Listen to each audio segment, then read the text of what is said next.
This is the Rugby Odds, where an unlikely pundit panel of a wordsmith, a WWE legend, a rugby star, and a supermodel scour the globe, seeking best bets and bad behavior. Are you not entertained?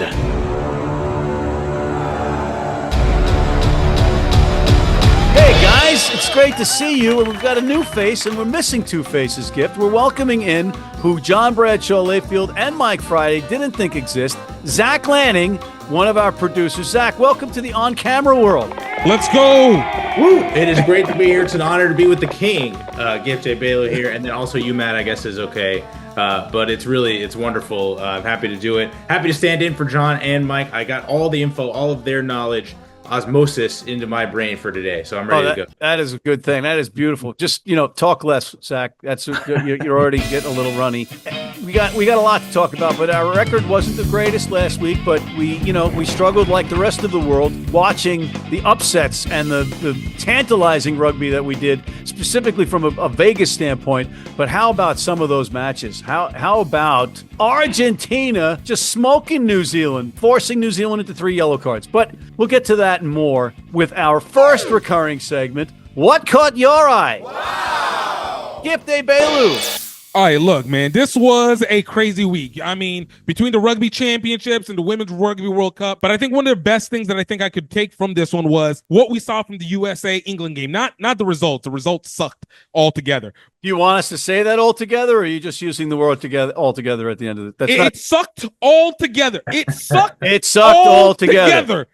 It sucked. But what's the most marketable component of it? You had great Ilona Maher, who has been completely changing the women's game. But then you also had Hele Kilden, who over the last 3 years has been slowly getting more and more progressive in her fame, in her popularity. And we saw her on full display on the highest stage. And you had to ask, almost who would be moving the game? And it was a good conversation. I still shout out Ilona Maher, more personality, able to run the measures. But, hey, Hele Kilden, for a Brit, has a little bit of a charisma to her. And, again, it kills me on the inside to say a Brit has swag, excluding Mike. But, it is something that can be had there. Popularity kind of suffers if you don't get the ball. And England kept the ball away from Ilona Maher. And I'm thinking USA has to rethink their strategy with her. Maybe she's got to play flanker. I mean, see, I wouldn't even do that, because when she did get the ball, she dragged people. The problem is you got to get it to her. But she was dragging people. No doubt. It proved 7s, 15s. She is her. But you got to do more than just. But you saw late in that match, she's basically floating around the breakdowns and playing in tight or closer the entire time. And then, she's cleaning out rocks. And I'm like, that's where she needs to be, because she is that good. But you don't get her the ball, she can't score. She can't make those runs. And that was a big problem for Team USA. And credit the English defense and the English offense for keeping the USA on defense the entire match. It was 14-7. It wasn't even the offense. Forced errors. The USA team dropped a lot of balls, killed a lot of scrums. You can't really be able to win a game that way if you can't complete the play. But, again, it was 14-7. I'm like, we're down 14-0. We get the number 5 to get that great try, and it's 14-7. And I'm thinking, here we go, baby. Here we go. Gift was right. And then what happened? We started dropping the ball, and the plays against the ref. This is one it gets me every time now, because it's just like we have it. The little pieces that we have right there for the 15s, and we far improved since 2020 when we were not good at all. But some of the things I feel like we're missing on it that I was observing is that breakaway runner, that Hele Kilden for our side. And, no shame to. We don't have a Nia Tapper in that 15s lineup. I don't even think we have our own Perry Baker. Our closest one that we would have had used to be. Are you talking men's or women now? I'm talking women still. I'm talking about. I don't think Perry could play for the women. We have it for 7s, but we don't have a breakaway. We don't have a Jasmine Joyce. We don't have a Portia Woodman. We don't have that Hele Kilden. We don't have that person. A Nia Tapper. I'm talking about pure breakaway speed. I'm pure breakaway speed. X factors. Exactly. That's X factor speed. And that's a part that I think that we're missing on the edge. The Proxy. And well, the Proxy weighs in with the hand signals and all. Let's go to the Proxy. Proxy, what caught your eye? I mean, all the great stuff, on the weekend for the women's game and the World Cup, just to be able to have those conversations about, who was more marketable and stuff. There's a lot of eyes, a lot of attention on the game, and I love to see that. That caught my eye a lot this week. And I think for my Proxy picks here, for Mike, it's definitely going to be like South Africa and New Zealand getting poked in the eye a little bit these last few weeks. Everybody loves to see that, I think, and having the God Kings be brought a little low by some of the scrappier underdog teams in that tournament. And then for John, I would say, again, record-setting attendance at some of these women's World Cup games and some stand-up performances. I want to point out Scotland really taking it to Wales, I think, setting the tone in that game, which was supposed to be the closest game, I think, of that opening round. And Scotland, far and away the better team on the pitch, while dealing with the contract situation off the pitch. They're kind of fighting for, some fair, equitable treatment there. And they were able to put all that aside and come out and take it to Wales for a full 80 minutes. They looked really good. I don't think they put it to the side. I think that was their fuel. They said, we're playing like we owe them money. All right, we're going to show you owe us. And one more standout performance from this weekend. The record for tries in a game in the Women's World Cup is 7. That is Portia Woodman who set that. We had 6 this weekend in a dominating match by Canada. When you can have all-world player Sophie Degoudi coming back from an ACL injury last year and not be the focal point for Canada, they dominated with a 6-try game from the fullback for Canada, Shell, who was just all over the place. Only one who scored in a 21-minute span in that game was all the time. Crazy. All right, a couple of things caught my eye. Argentina beat New Zealand in Argentina for the first time in their history in front of a great crowd. And not only that, but now Argentina have beaten all of the Tier 1 nations in Argentina. Go Los Pumas. And Australia's got a good team, but they are now decimated with injuries. And South Africa is pretty banged up as well. They're missing some key components. But the Aussies, they kept coming at the Springboks despite the injuries. The big loss, though, Tom Wright, the fullback, ACL, he's done. That's a really big blow. But kudos to Australia, and we'll see how they go the rest of the tournament if they get some of those bodies back. All right, let's go to our second recurring segment, Player of the Week. And the nominees are Santiago Carreras, off the bench early in like the 15th minute for Albornoz, the number 10, and he was awesome. Just terrific for Argentina. Andre Pollard, the consummate professional for South Africa, automatic as always from the tee, and once again raising eyebrows why Rassie doesn't start him all the time. Ellie Kildunn of England scored 2 tries, assisted on 2 more that she very easily could have scored herself, and had 4, and ran for a game-high 153 meters, which is a lot of yards. Last but certainly not least, Francesca McGee of Scotland with the hat trick in their destruction of Wales for Scotland. Gift, who is your player of the week? I mean, look, I think we got some good setup for once. Like, everybody's the winner on this one. But I'm going to actually put down for Francesca McGee because I refuse to give England any more praise than I just did earlier. So, Francesca, 55 seconds into the game, scored the first try, got the hat trick, and did it against a team that is one of their biggest rivals when they don't have their money set to go, and they are putting a boot to Scotland Rugby Union's people. Okay, shout out the Black Scots that we also met on TikTok as well, too. So I want to give them a little bit as well for that. What is this? What is this, plugs? Proxy, Zach? Who's your player of the week? Right, so for John, is all on board with Gift here. Francesca McGee of Scotland is absolutely his choice. That is a fantastic performance in a must-have game. Full field performance. I believe full 80 minutes there. That's what John likes to see. And Mike has to go with Ellie Kildunn. He's got to stick with the Red Roses. He's going to do it for England here. I mean, she's electric. Gift was talking about it earlier. That X Factor, she can take it to the house from anywhere on the pitch, and it's just like an insanely fun athlete to watch. So that's going to be Mike's pick. All right. And, as management gives me a weighted pick, I could really tip the apple cart here. It's like the Tier 1 nations giving Tier 2 votes. They don't have any. But I'm not going to do that. I'm going to go with the logical choice of 3-time Olympic sevens coach Mike Friday and Proxy Zach Lanning. I'm going with Ellie Kildunn of England. What a match against what is a pretty decent USA side. But Gift, fear not, because now we're going to your favorite recurring segment. Grown and Span! The nominees are Argentina's number 6, Pablo Matera. He was a beast. He turned back the clock, especially in the second half. He looked like a 25-year-old young buck. Julian Montoya, or Montoya, his teammate, the hooker, led from the front and like Matera, played like he was in his mid-20s. Sublime. But Tyler Ardron, number 8 of Canada, was the catalyst of the USA beatdown by the Canucks.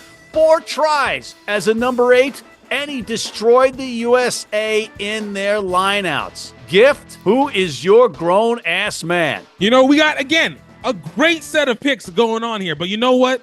I'm all about breaking against the grain. I'm all about taking it outside of the box. And you know what? This is the Women's Rugby World Cup's time, nobody else's time. And we're going to add the grown-ass woman of the week this time. I want to put in Aziza Hele of South Africa, that number 8, even though it went against my Brazil. Shout out to them being the first time in the Rugby World Cup, only having a 15s program for a year and a half. Shout out to South Africa getting a win after 15 years not being able to get a single win. But Aziza was a monster on the field. 3 tries, absolutely crushing teams, barreling down. Oh man, you that's what we talk about, real performance. When you talk about ground and pound, that's what I want from my grown ass man or man. That's how we do it now.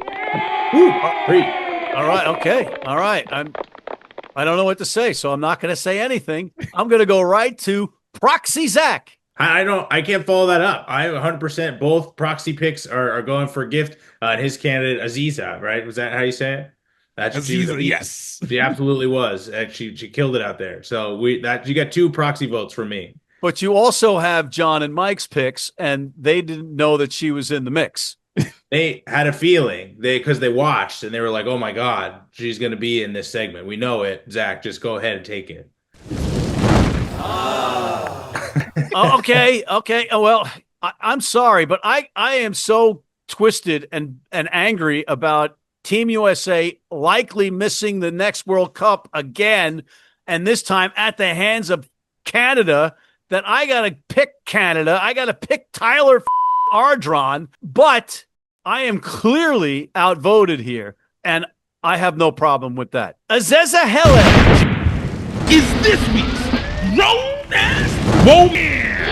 All right, let's take a break and send you guys out, bring in George, and then we'll bring you guys back for women's RWC picks, Pacific Nations Cup picks, the NPC, and our picks of the week after this with George. If you're in New York City and want to watch some great rugby, have some great food, and some great times, go to the world's best rugby pub, the Pig and Whistle on West 36th Street.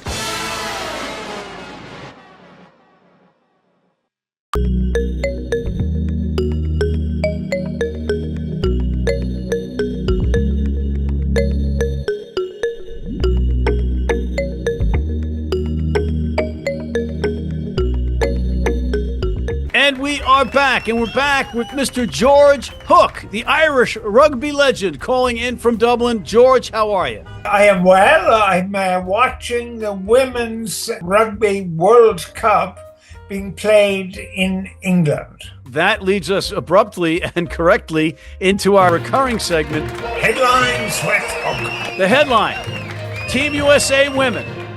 Take it away, George. Well, 1987, Lawrence, Kansas, I see the first ever female rugby player. Anyway, in 1987, the USA were clearly the leaders in women's rugby in the world. Clearly, by a major amount. First World Cup, 1991. Predictably, USA are in the final, and predictably, USA win. 2 more finals, USA are in them, but they lose both finals. But nevertheless, over 3 World Cup finals, we've been in 3 finals. 1 win and 2 runners-up. And then, nothing. Fast forward to 2025, we concede 69 points to England in the first match. Interestingly, in the last 3 games against England, we have conceded 271 points. Now notice, and deliberately, I have said we, because I have had a graw, which is the Gaelic for love. I've had a love for Americans women's rugby since my involvement in 1987. This was the opportunity for the USA to be world leaders, whereas men's rugby was going to be very difficult. And they've blown it. They have comprehensively blown it. George, in your estimation, when we don't have a lot of time, how did they blow it like this? Well, USA Rugby has to be to blame. It has to be. They've had the best women's rugby program in the world, admittedly, 30 years ago, and now they're ranked 9 in the world. And Ireland, a country with only 4 teams, 4 effective teams, is ranked 5th. Like, how can that be? It's for USA Rugby to answer the question, and it is for you to ask them, what have they done? Sadly, the great Kathy Flores, one of the great American coaches, died at 66 when still a coach at Brown University. The US had the best women's coaches in the world. They had the best players in the world. USA Rugby is to blame because they're never going to win the Men's World Cup. Not in my lifetime, not in your lifetime, not in your grandchildren's lifetime are they going to win the Men's World Cup. Wait, haven't you seen Moonshot 30-30? That's Who? the Moonshot 30-30 program where we're gonna win the world. Yeah, forget it. No, you just killed me, George. You killed me. I'm the ultimate optimist here. I'm trying, but you're right. I hate when you're right. Look, I keep talking about 300 million people. That's 150 million females. Women's rugby has a higher profile because of Title IX in American universities than men's rugby does. So everything is in their favor. And they've blown it. They've absolutely blown it. There is no argument there. But I watched England versus Team USA, and it was 14-0, and then 14-7. We're right back in it. And then the floodgates open. But I got to tell you, I watched that match, and I thoroughly enjoyed it. The style of play from England, Ellie Kildun and co., Potterman up front, just amazing rugby played by England, and a tremendous crowd. Yeah, but hold on now. There was 42,000 people there to watch England. There wasn't 42,000 people there to watch the USA. They were there to watch the England beat the USA. USA next weekend play Australia. And they're unlikely to win, which means they won't reach the quarterfinal, which means they will keep their rating of the 9th best team in the world. So you think Australia's going to beat Team USA? I do. I'll bet you. I will bet you a Chardonnay. That I don't drink Chardonnay. That's why I'm betting. All right, George. Before I let you go, I wasted this on Zach and Gift, but I know that you're a history guy with Argentina. The first time they have ever beaten New Zealand in Argentina, plus they have beaten Tier 1 nations, all of them in Argentina. What do you make of that history? Argentina rugby's been around for a very long time. And the reason it succeeded, and it is the template for the USA, none of the Argentina players, well, not none, the majority, don't play in Argentina. Because the game in Argentina is amateur.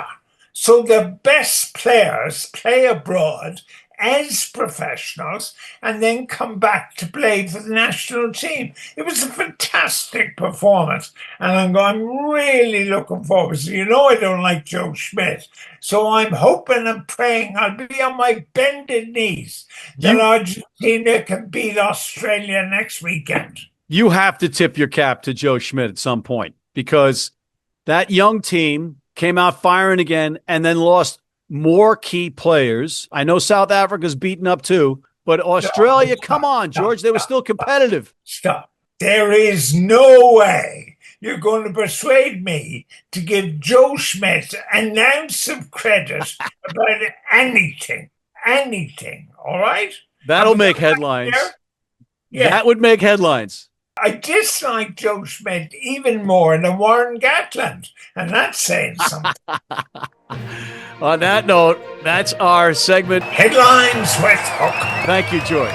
Take care. God bless. We'll be right back with our picks after this. Don't go away. You need your cleats? You need them tomorrow? If you order today by 3 p.m. New York time or noon LA time, they can have them to you tomorrow.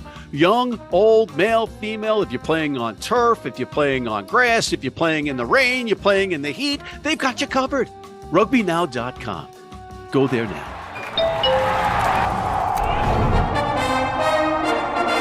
From New York City comes America's longest running and most popular rugby show. The biggest names in Major League Rugby, MLR highlights, and big match previews. Rugby Wrap-Up presents MLR Weekly, made in New York City. And we are back. Always good catching up with George, but we got more stuff to talk about and not a lot of time, guys. So we're going to go to the Women's Rugby World Cup. We're each going to take a pick and give our reason why. Gift, go first. And first and foremost, USA is bouncing back against Australia. This is the best match that we could have, and it's the most critical one because that's going to determine whether we go to the other round. So I look at USA to beat Australia in a close one. Sione, I need your pre-knowledge of this team to really kick in to be able to get the win. Mm-hmm. All right, now, Zach, you've got a heavy load because you've got your own pick. You've earned your pick now, and you've got the other two picks of John and Mike. Go ahead. I want to echo on Gift's point here. This is do or die for the U.S. If we want to show that we've taken any sort of steps forward in the 15s or, in rugby in general, we have to beat teams like Australia. I think it's okay if we're not on the level of an England or New Zealand quite yet, but if we can't beat Australia in this pool play, then I think it's a long road to, 20 to the next one here for us.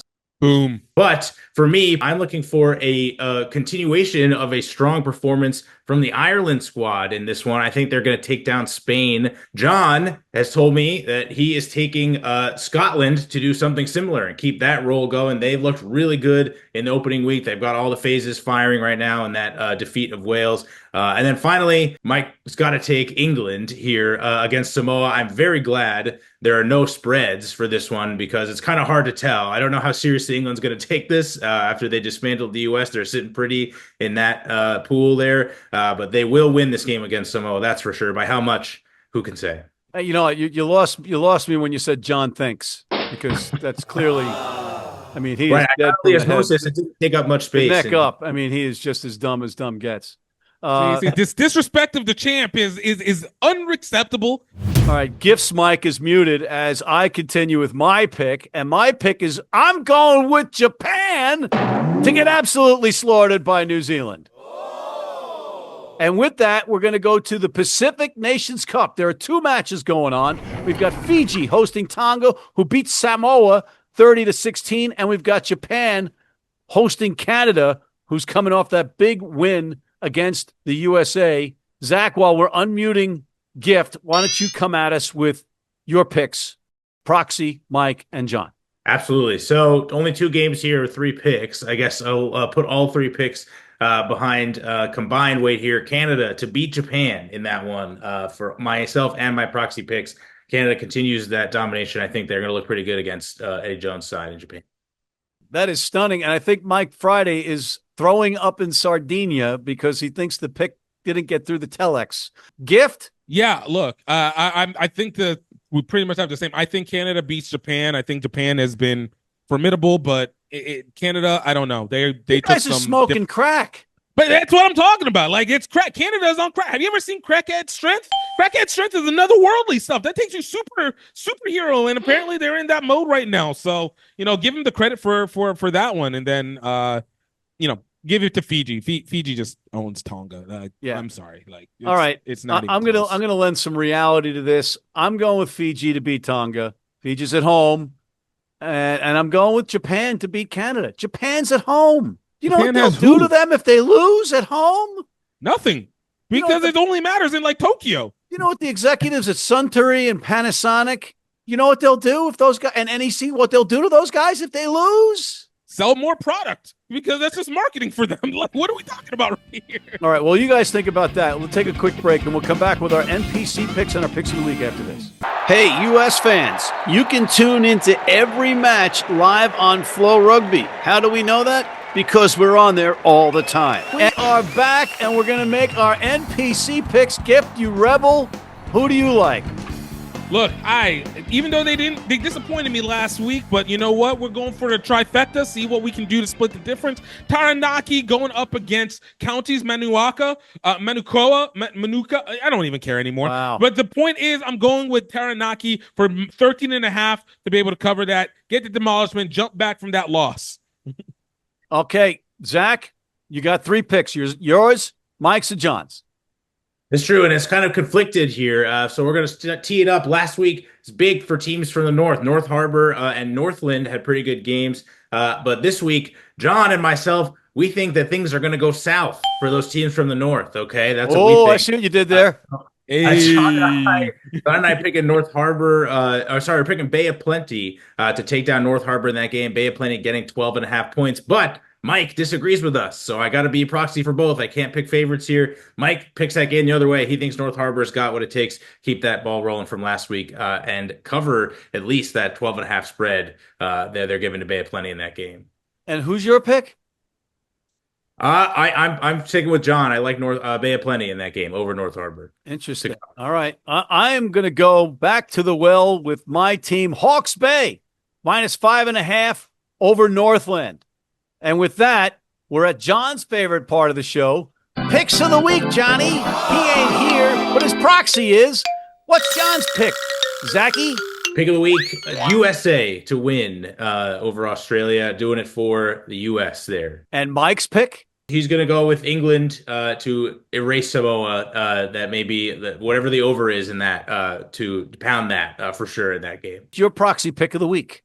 I like France to rebound a little bit this week. They didn't look as shaky. They're one of the top 4 contenders in that World Cup to take down England. They weren't as strong in week 1, but I look for a bounce-back game against Brazil this week from France. They get Pauline Bourdon-Sansus back into the lineup after a 2-game suspension.